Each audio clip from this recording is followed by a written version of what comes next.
I usually use, for those of you interested, I usually use K-can siding, and yeah, just working on this. I'm gonna flip the camera around. You can see that is my benchmark. So I have leveled this line all the way around. Now down here at the bottom we have a starter strip, and I can show you that in a moment. So this side is the lowest in elevation, took away some of the dirt, and then on these sides we're going to put J-trim. So I have that J-trim laying in there already, but I use this, my benchmark, which is the same all the way around, and I'm going to measure now for the J-trim on this side. So this is 14 feet along here, and pardon me, I know you don't like looking at the wall, and why should you? And then this side here. So we replaced this OSB. OSB stands for Oriented Strand Board, very common here in Canada. So we replaced this bottom part just because the grass and dirt had been up against the OSB and kind of rotted it away, and nothing really to attach our J-trim to. So the one thing that you'll see, you can see kind of over here and on this corner, is our siding here is below grade. So I put it below grade to keep the moisture off of that OSB that's down here. So it's not really going to be an issue along this front because it's concrete. Now the building code here would be on a house. This is different, but building code on a house would be 8 inches of concrete, and then your wood substrate would happen 8 inches above grade. And when you have hard surface like this, it's 2 inches. But that doesn't really apply here at all. So anyway, this is going to be buried. So back to the reason that I buried it is so now I put the siding below grade so that the dirt is actually going to be against the vinyl siding and not the wood, and that should keep it from rotting. As you'll see from the pictures, this door is not the door that used to be here. The door that used to be here was only this tall, so I always hit my head on it going into the shed. The homeowner didn't, but I always did. And yeah, so I just thought I'd show you what we've been up to, and we're gonna get the rest of this siding going. So there, I shot this yesterday, showed you that. There's our little starter strip. So down at that corner, sorry about the angle, 5 3/4, and let me show you on the wall here. So I don't know if you can see that. There you go. 5 inches at 48. That's so I can get my angle. And then over here at 8 feet, there's my mark, 72 5/8. It doesn't look right, but take my word for it. That gives me my angle so that I can cut this bottom piece. Now we're level. Always check your level going up. That's a nice little piece. So if you'll see, the street is that way. So we're actually going to start there so that these ones cover over that joint. So when you're looking from the street, you don't see that. But I want to use that piece up, so I have 2 pieces that we're going to start over here, and then we will, when we do this side, we'll just put them so they slide underneath that joint. It'll be delightful. So, as you may or may not know, I'm using these coated screws. They're for a different application, but they work really well for this. You always want to make sure that your screws are a little loose, not really tight, just so that, because this expands and contracts when it gets hot and cold. So this is just going to hold it in place Some people use framing staplers, or sheathing staplers, I should say. But I'm just using these screws because they work really well. And I had them left over from a restaurant or two that I built.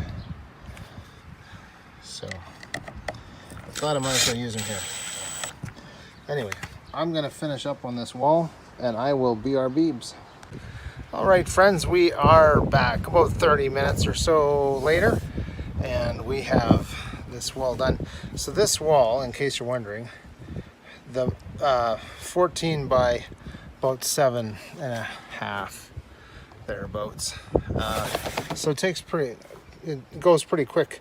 Sorry, that's a nothing shot. It goes pretty quick once you have the trim and everything done, and it's pretty easy for most people to be able to do vinyl siding themselves. I'll just pull this piece down. It won't come down.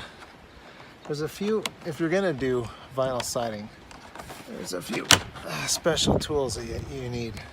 So you can see there, my cut's not the best. It's a Saturday, but you see these little crimps right there? See those little things? Yeah, they lock in. But also, just to show you how good that is, it's hard to actually get this out once it's in. So inside the J trim, I'll show you what I put in there. Okay, so this here, this is the starter strip that goes on the bottom. But this top piece, I'll flip my camera around for you. Hang on. Okay, so this piece here, we cut that little piece off right along here. And then that goes up in behind this. So you can see how well that works. I can't really get that out very easily. So anyway, that's that. It runs in behind here. And then this top vinyl piece underneath this is all crimped with that tool.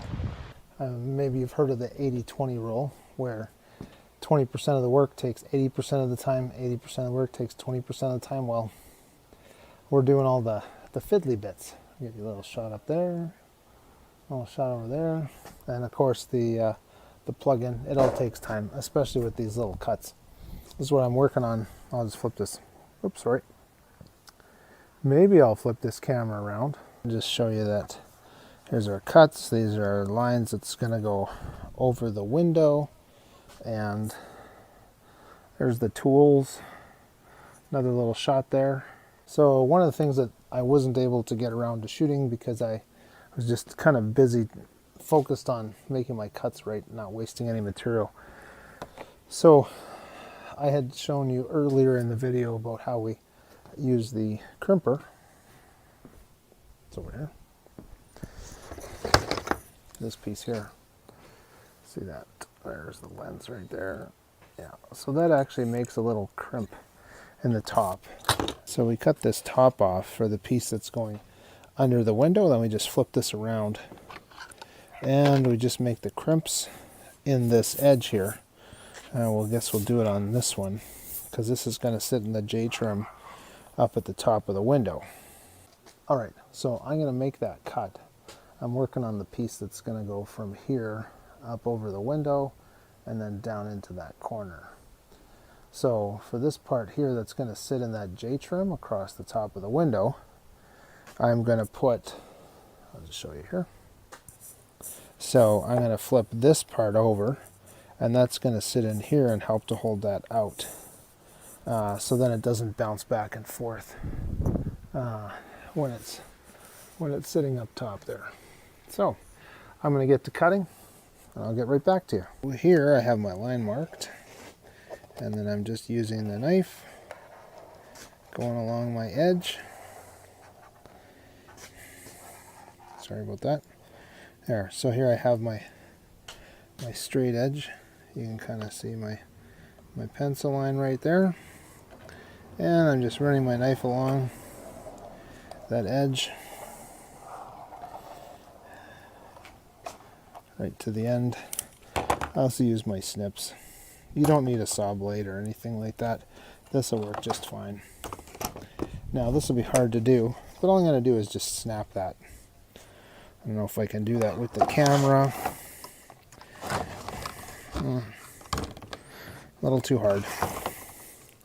Yeah, so now you can see there's the line. Just going to snap it, which I need 2 hands for, so I will BRBs. Alright, so there you have the piece right there.